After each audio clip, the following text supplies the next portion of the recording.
नमः शिवाय। नारायण नारायण। ओम नमः। ये शिव भक्त ऋषि कौन है ओम जिन्हें मैं नहीं पहचानता? ओम नमः शिवाय।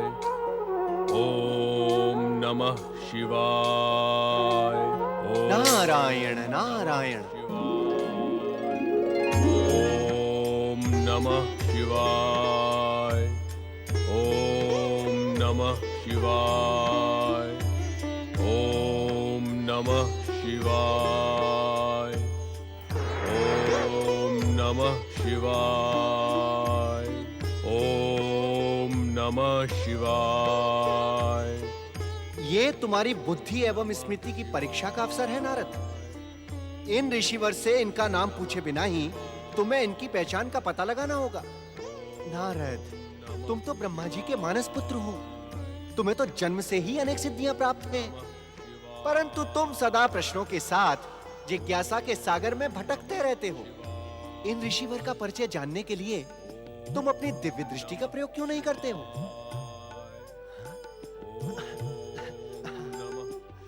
नारायण नारायण। ओम नमः शिवाय। ओम नमः शिवाय। परम शिव भक्त जमदग्नि पुत्र राम,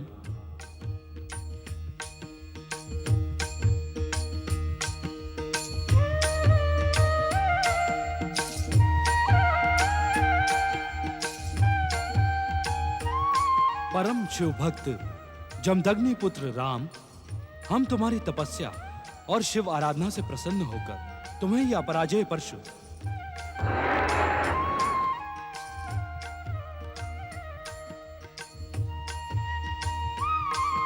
और अपना शिव धनुष प्रदान करते हैं।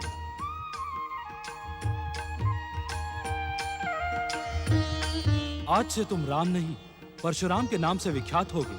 जगत पालक भगवान श्री हरि विष्णु के अवतार परशुराम का नाम धर्म, न्याय और नीति के इतिहास में अमर होगा। भोलेनाथ, आपकी कृपा पाकर मैं धन्य हुआ। तुम्हारा कल्याण हो भक्त शिरोमणि।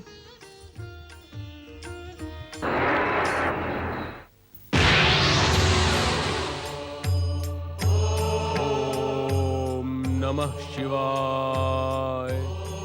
ओम नमः शिवाय। ओम नमः शिवाय। ओम नमः शिवाय। नारायण नारायण। परम भागवत श्री हरि विष्णु के अंशावतार महर्षि परशुराम को नारद का प्रणाम स्वीकार हो। प्रणाम देवर्षि नारद। देवर्षि, धन्य भाग्य मेरे जो अनायास आपके दर्शन हुए। नारायण नारायण। ऋषिवर, मुझे आपकी महानता का और दिव्यता का भली भांति ज्ञान है। आप इस प्रकार प्रणाम करके मुझे लज्जित न करें, किंतु आपकी शिव भक्ति को देखकर इस समय मेरे मन में एक जिज्ञासा उठ खड़ी हुई है। देवर्षि, शिव आराधना को लेकर कैसी जिज्ञासा? नारायण नारायण। ऋषिवर, मैं आपसे यह जानने का इच्छुक हूं कि देवादिदेव महादेव से वरदान पाने के पश्चात भी निरंतर शिव आराधना का कारण क्या है? देवर्षि, इस पृथ्वी पर क्षत्रियों के अन्याय और अत्याचार बढ़ते जा रहे हैं। अहंकारी क्षत्रियों के अहंकार और अभिमान के कारण सारी पृथ्वी त्रस्त है। इसलिए मैं भगवान शिव से प्रार्थना कर रहा हूं कि क्षत्रियों को उनके अत्याचारों के लिए दंडित करें। नारायण नारायण। महर्षि, किंतु देवादिदेव आपकी शीघ्र प्रार्थना नहीं सुनेंगे। क्यों देवर्षि? भगवान शिव तो आशुतोष हैं। वे प्रार्थना से शीघ्र प्रसन्न हो जाते हैं। हो तो जाते हैं, किंतु आप कहते कहते रुक क्यों गए देवर्षि?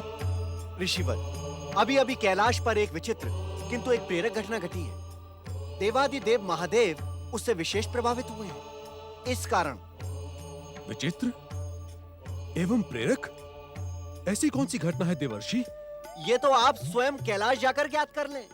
नारायण नारायण नारायण नारायण नारायण। कैलाश में ऐसी कौन सी प्रेरक घटना हो गई? कैलाश देव पुत्र गणेश, ऐसा प्रतीत होता है जैसे तुम कुछ कहने के इच्छुक हो। कहना तो चाहता हूँ माता, किंतु निर्णय नहीं कर पा रहा कि कहूँ अथवा नहीं। अपनी बात कहने में संकोच नहीं करते पुत्र। पिताश्री, मैंने तो सुना है कि माताएं अपने पुत्र की भूख और प्यास की चिंता अपनी भूख प्यास से भी अधिक करती हैं। किंतु इतने भयानक संघर्ष, घात प्रति घातों को सहकर मैं कितना अधिक भूखा रह गया हूँ, किंतु मेरी माता को मेरी भूख की तनिक भी चिंता नहीं है। देवी पार्वती, पुत्र गणेश सत्य कह रहे हैं। आपको इनकी भूख का ध्यान रखना चाहिए। किंतु स्वामी, माता, स्नान पर जाने से पूर्व आपने जो मोदक और लड्डू मुझे दिए थे, उन्हें तो मैं युद्ध के मध्य ही पचा गया था। देवी पार्वती, गजानन बनने के पश्चात गणेश की भूख भी गज अर्थात हाथी के समान हो गई है। आपको इनकी भूख का शीघ्र ही शमन करना चाहिए।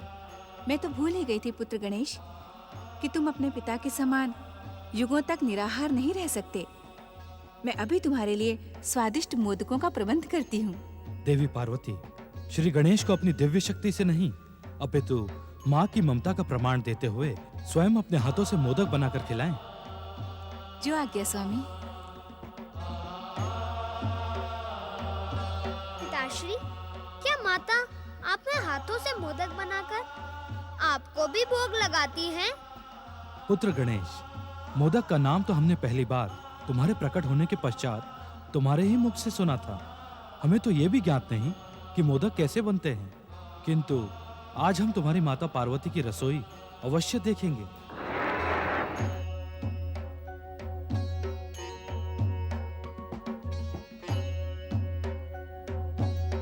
दिव्य शक्ति अथवा भानुमति के पिटारे से मोदक प्रकट करना तो ठीक है, और उनके मधुर स्वाद से मैं परिचित भी हूँ, किंतु जब पिताश्री मोदक का नाम पहली बार सुन रहे हैं, तो पता नहीं माता को स्वयं मोदक बनाना आता भी है या नहीं। कहीं वे मेरा मन प्रसन्न करने के लिए तो नहीं कह रही थी।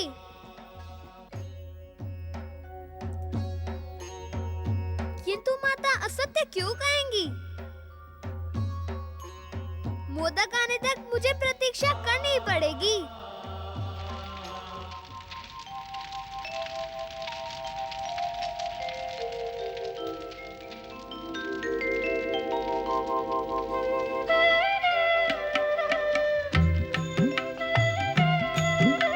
पता नहीं गजानन बनने के पश्चात श्री गणेश की भूख कितनी होगी।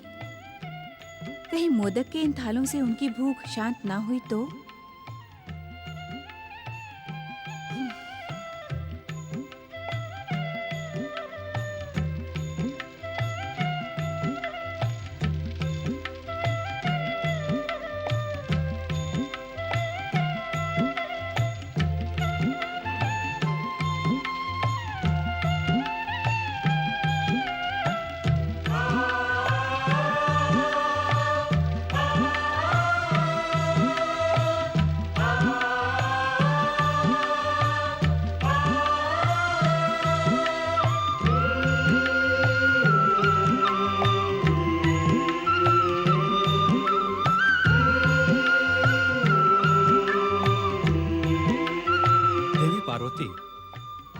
तुमने आज तक हमें तो मोदक खिलाए नहीं।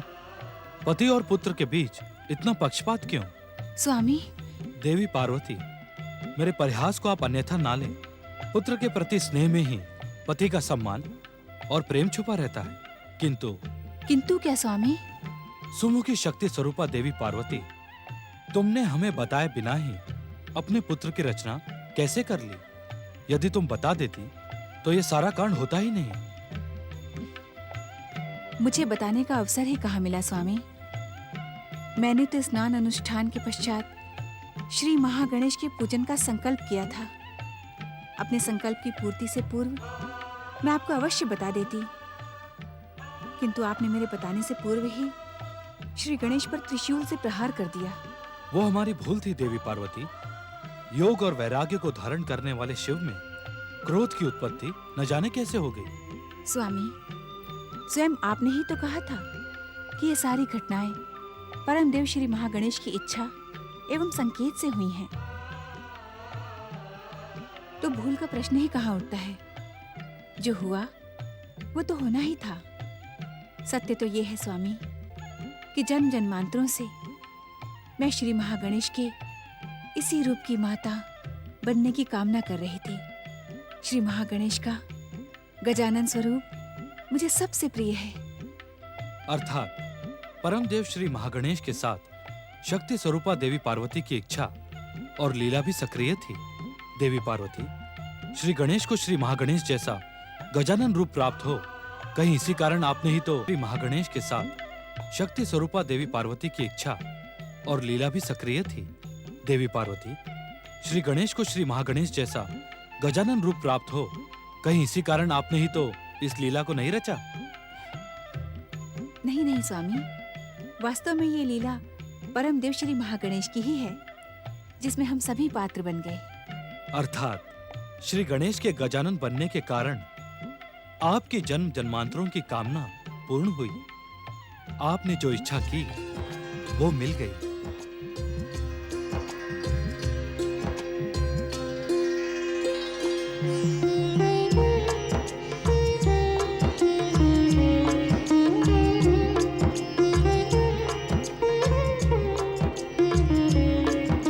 क्षमा करना माता, क्षमा करे पिताश्री। अब मेरा धैर्य समाप्त होता जा रहा है। मेरी सुधा गत सुधा के समान तीव्र होती जा रही है। मैं यहाँ अपने आप को आने से रोक न पाया।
श्री गणेश, कितने लंबे समय के पश्चात हमें तुम्हारी माता के साथ एकांत में रहने का अवसर मिला था और तुम उस एकांत में विघ्न पहुंचाने के लिए आ गए। क्या तुम अपनी भूख पर कुछ समय के लिए नियंत्रण नहीं रख सकते थे? क्षमा कर दे पिताश्री, मैं अपनी भूख पर नियंत्रण नहीं रख सकता। भूख के कारण ही मुझसे यह अपराध हो गया। तुम्हें अपनी भूल और अपराध के लिए प्रायश्चित करना होगा। आज्ञा करे पिताश्री, मैं अपनी भूल और अपराध का क्या प्रायश्चित करूं? तुम्हें इस कक्ष का प्रतिहारी बनना होगा। जिस प्रकार तुमने अपनी माता के स्नान के समय स्नान कक्ष का पहरा दिया था, उसी प्रकार इस समय इस कक्ष का भी पहरा देना होगा। जो आज्ञा पिताश्री। पुत्र गणेश, हमारे कक्ष में हमारी आज्ञा न मिलने तक किसी को आने ना देना।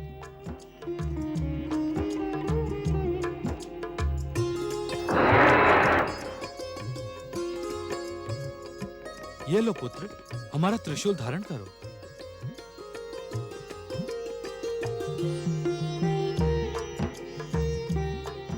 माता, पिताश्री ने तो प्रति प्रतिहारी बनने से पूर्व मुझे अपनी त्रिशूल के रूप में भेंट दे दी, किंतु क्या तुम मुझे कुछ भेंट नहीं दोगी?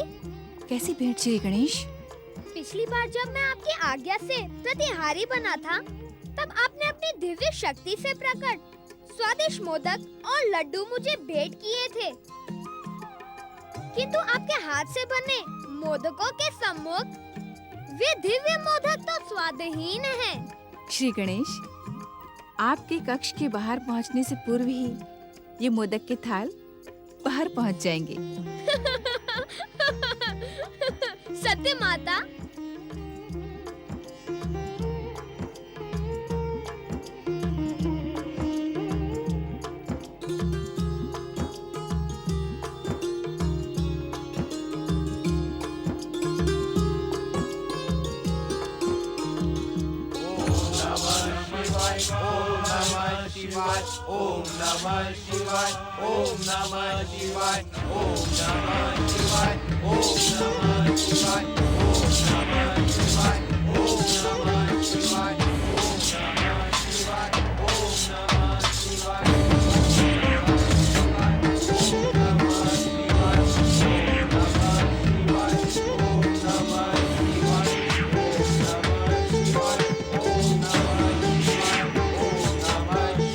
जय जय शिव शंकर।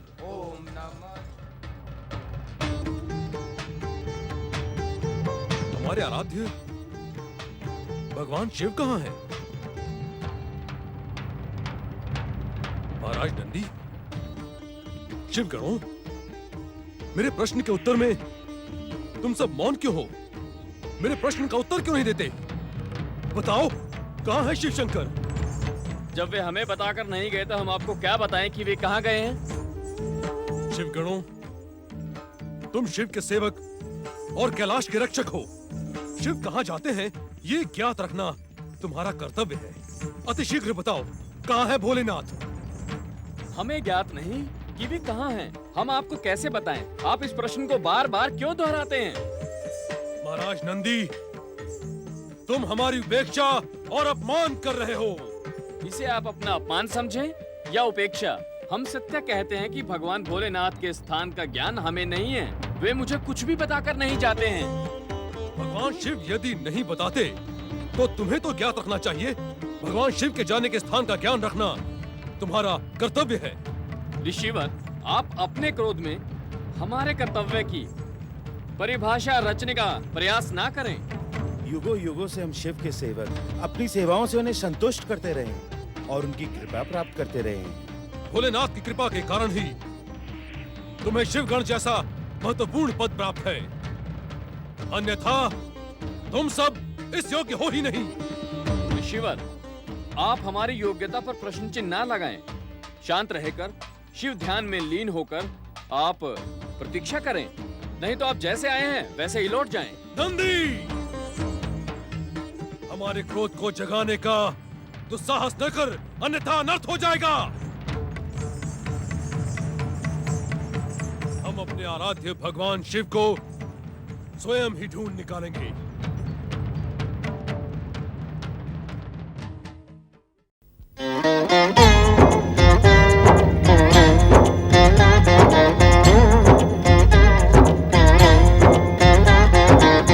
अर्थ समर्थ ये इनसे जीवन, यही है करता यही है कारण। अर्थ समर्थ ये इनसे जीवन, यही है करता यही है कारण। सारे जगत के भाग्य विधाता, दुख हरता ये है सुखदाता। श्री गणेश, श्री गणेश, श्री गणेश।